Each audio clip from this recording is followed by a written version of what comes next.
আসসালামু আলাইকুম রহমতুল্লাহ। এই মেজারমেন্টের একটি নতুন টিউটোরিয়াল আপনাদের স্বাগত।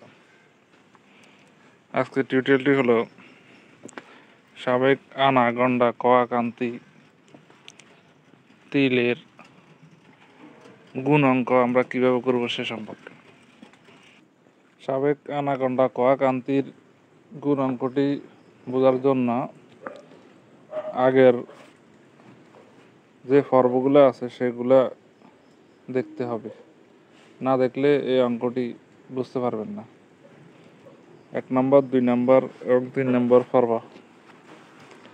এই অঙ্কটি বুঝে এবং করার জন্য আনাগন্ডা কান্তির তিলের চিহ্নগুলো চিনতে হবে এবং বুঝতে হবে।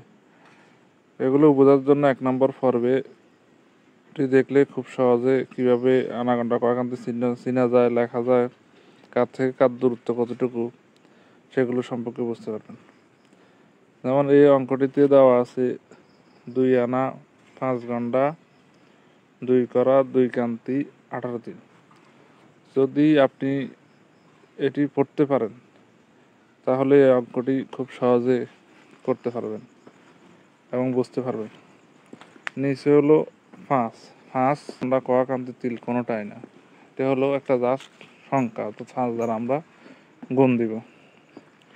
5কে 18 দ্বারা গুণ দিলে হয় 5 18 90 তিল। আমরা এটাকে যথাসম্ভব কান্তিতে রূপান্তর করব। আমরা জানি যে 20 তিল সমান সমান 1 কান্তি, তাহলে আমরা 90কে 20 দ্বারা ভাগ দিব, তাহলে হয় 4 কান্তি, 4 20 80, অর্থাৎ 4 কান্তি আরও থাকে 10 তিল। আমরা এই 10 তিল এখানে লিখব।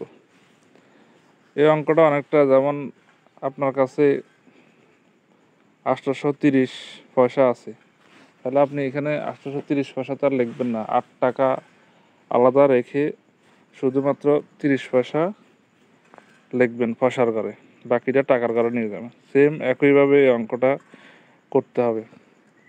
তারপরে তারপরে আমরা গুণ করব 5কে 2 কান্তি দ্বারা, তার 5 দুগুণে 10। আমরা তিল থেকে পেলাম 4 কান্তি, 10 আর 4 হলো 14 কান্তি। এবার আমরা যতটা সম্ভব কান্তিকে কতে রূপান্তর করব। তাহলে 14কে আমরা জানি যে 1 করা সমান সমান হলো 3 কান্তি, 3 কান্তি সমান সমান হলো 1 করা। তাহলে 3কে 14 দ্বারা ভাগ দিলে 3 ছেড়ে 12, 4 করা আরও থাকে, 14 থেকে 12 বাদ দিলে আর থাকে 2। তাহলে আমরা কান্তির ঘরে লিখব 2 কান্তি। সেম একইভাবে 5কে আমরা গুণ দিব 2 করা দ্বারা, 5 দুগুণে হলো 10, আর এখানে আমরা পেলাম 4 করা, তাহলে হলো 14 করা। করাকে আমরা যতটা সম্ভব গন্ডাতে রূপান্তর করব। আমরা জানি যে 4 করা সমান সমান 1 গন্ডা, তাহলে 4কে আমরা ভাগ দিব 3 ছেড়া 12, 4 দ্বারা 14কে ভাগ দিব, তাহলে আসে 3 ছেড়া 12, তাহলে 3 গন্ডা রাজা থাকে 2, অর্থাৎ আমরা করার ঘরে লিখব 2 করা। সেম একইভাবে 5কে আমরা গুণ দিব গন্ডা দ্বারা, তাহলে 5 5 হইল 25 গন্ডা, 5 5 25। আর এখানে আমরা পেলাম 3 ঘন্টা, 25 আর 3 হইল 28 ঘন্টা। 28 ঘন্টাকে আমরা যতটা সম্ভব আনাতে রূপান্তর করব।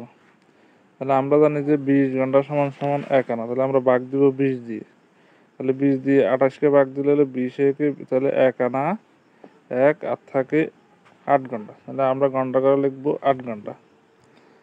তাহলে এবার তারপরে আমরা পরের ঘর অর্থাৎ আনার ঘরকে গুণ দিব, তাহলে এখানে আছে 2 আনা, 5 দ্বারা গুণ দিলে হবে 5 দুগুণে 10 আনা, আর আমরা এখান ঘন্টার ঘর থেকে পেলাম 1 আনা, তাহলে 10 আর 1 হলো 11 আনা, তাহলে আমরা এই 11 আনা এখানে লিখবো। তাহলে 11 আনার লেখার নিয়ম হলো 4 আনা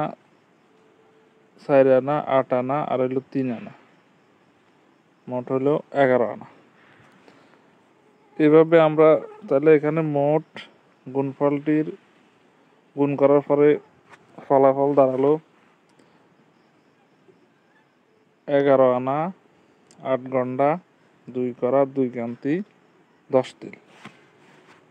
এভাবে আমরা খুব সহজে স্বাভাবিক আনা গন্ডা কয়া কান্তি তিলের গুণাঙ্কগুলো করতে পারবো।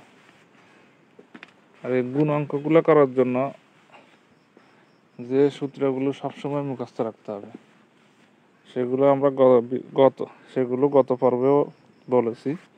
সূত্রগুলো হলো 20 তিল সমান সমান হলো 1 কান্তি, 3 কান্তি সমান সমান 1 করা, 4 করা সমান সমান 1 ঘন্টা, 20 ঘন্টা সমান সমান 1 আনা, 16 আনা সমান সমান হলো 1 পূর্ণাংশ অর্থাৎ সম্পূর্ণাংশ। আশা করি গুণাঙ্ক কিভাবে করবেন সেটা বুঝতে পারছেন। যদি না বুঝেন কমেন্ট করে জানাবেন, বুঝে দেওয়ার চেষ্টা করব। আর যদি ভিডিওটি ভালো লাগে তাহলে লাইক কমেন্ট শেয়ার করবেন। নিয়মিত ভিডিও পেতে চ্যানেলটি সাবস্ক্রাইব করবেন। আল্লাহ হাফেজ।